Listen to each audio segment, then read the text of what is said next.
Hello guys. How you doing today? I'm so happy to be back. So today we're gonna continue with our book, The Re-Enchantment. And for the people that don't know me, I am Miriam. And what we do in this channel is just read books. Sometimes I read them, sometimes I read on my own, and sometimes I just come and tell you like basically I tell you what it was about. This one I read it like almost a year ago and I loved it, but I forgot a lot, and I forgot a lot of what it, like how the story starts. So because I don't want to give you or a fake story or a story that I think it is, I am reading a little bit of the chapters just to kind of remember, and then I can like develop from that. So all right, so yesterday we were like on, so we find out that he lives in Ethiopia, and he is working with these guys as a what's it called, like he's working like in a river. So I forgot what he does. Sorry about that. By the way, I wanted to tell you that one really important thing about me is that I am dyslexic. So my reading is not great, but the reason why I read a lot, another part, aside from me liking books and reading, is because I want to improve my reading, even though the books are actually not for dyslexic people. So it's a little bit harder for me, but I'm so sorry, and I keep forgetting to tell you this, and but anyway, here it is. Like, I am dyslexic, so if sometimes like simple words come like in a different way, that's my fault, and you know why. Anyway, so he met this shaman, remember, in Ethiopia. So then he knows these other guys from this tribe. He also like kind of like discovered the love of, basically, the connection between nature and us as humans, right? So, and he did that while he was a child. So that's what it was about so far. Basically, okay, so I'm gonna move on to the next one. So the return of the enchantment. So I'm gonna skip the first paragraph and I'm just gonna continue, okay? There's a little fly around here. Anyway, 10 years later, I found myself attending a weekend workshop in Berkeley led by a fellow anthropologist named Michael Harner. I had never taken a workshop before, and this one was focused on the way of the shaman. I supposed I will get something out of it for teaching future anthropology classes. Oh yeah, he's an anthropologist, that's why. Sorry about that. However, there was also something else. Hold on a second. There was this bug here. Sorry about that. I'm gonna make a little noise. And it was bugging me for a long time. I got it. Alright, so move on. So I suppose there was something in the future. Okay, so however, there was also something else that nagging memory of what had happened during those days and out on the fossil beds and those nights in the camps. Oh, remember, he was looking for fossils, right? So that's what he was doing in Ethiopia. Okay, so moving forward. Sorry about that. So as part of the weekend's experiential exercise, Harner asked us to team up with someone in the group who we didn't already know.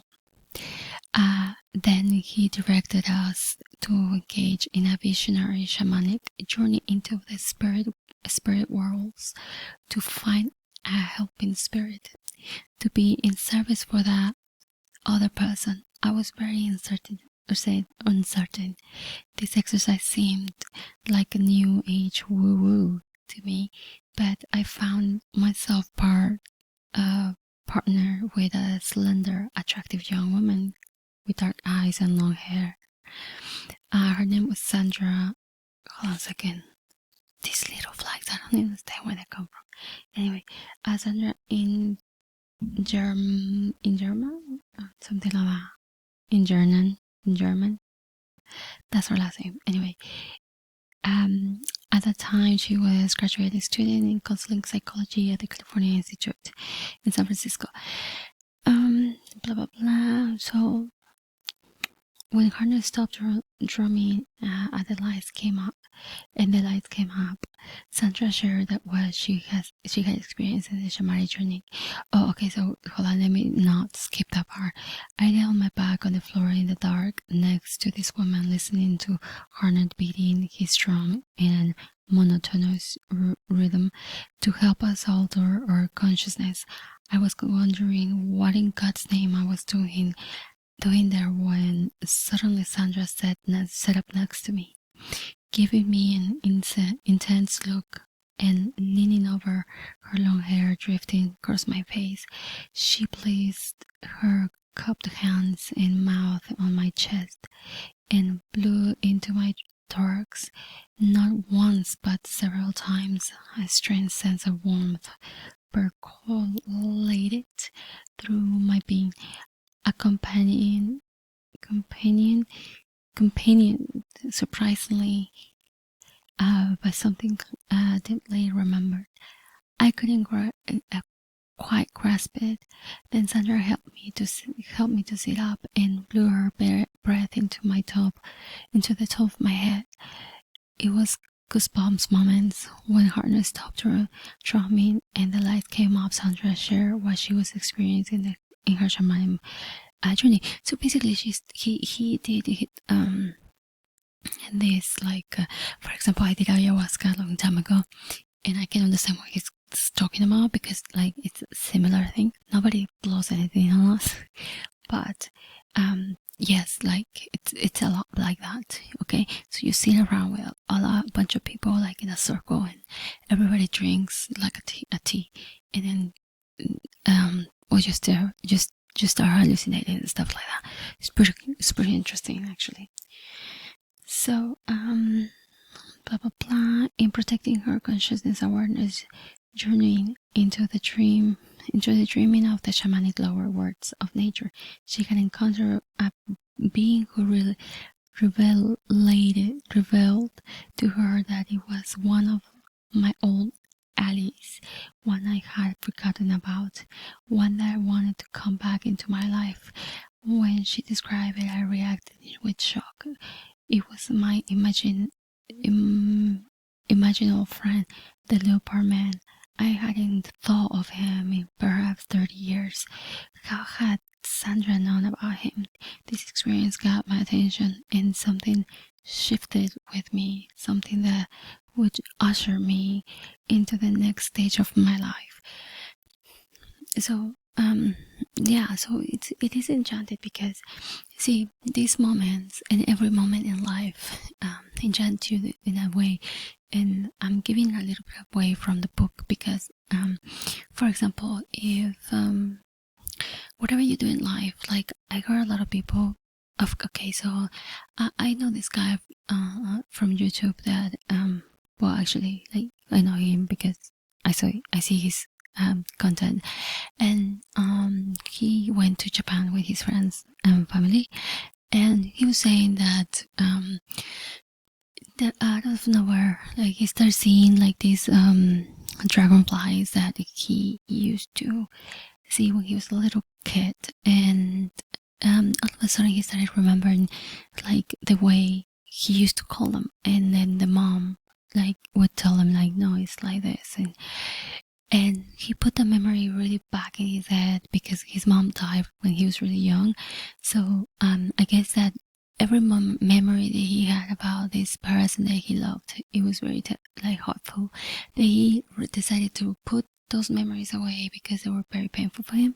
So it took Japan to go there and actually being in peace, because Japan is really peaceful. It's a peaceful place, and there's so much nature in certain places. Obviously not in Tokyo, even in Tokyo, but for example, he went to Kyoto, and I can imagine, like, I haven't been in Kyoto, but I've been in Tokyo, and it was beautiful. So I had something like that as well.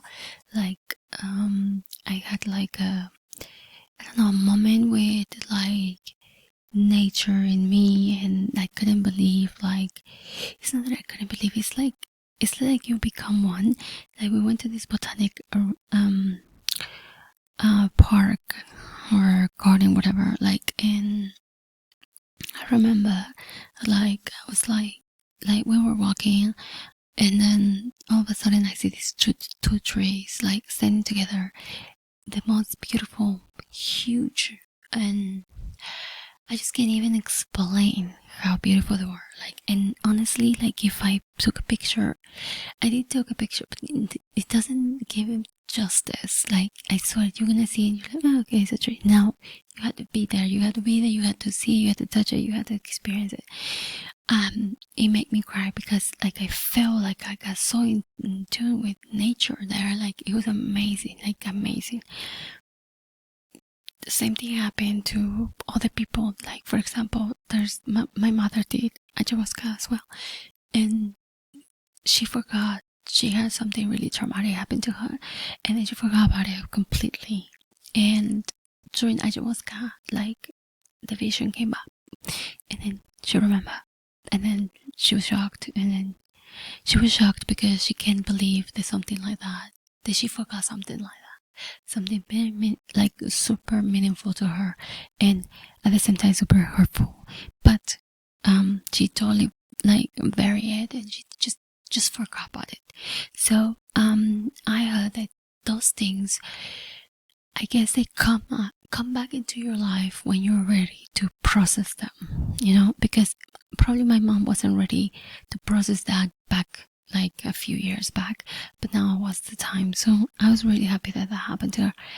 For me, I've done a lot of things, a lot of like medicine, herbs, and I have to say that every time I get to revive something that hurt me, that didn't know it hurt me, and something that have changed my life completely, especially, and it's a re-enchantment. Like, I swear, it's something that after that, it makes me see life in a different perspective, and you don't see things like with the anger anymore, because you can accept when, like, what happened, and it's like you see it for what it was, and that feeling, instead of putting like feelings on the situation, you put your conscience. So it's so good.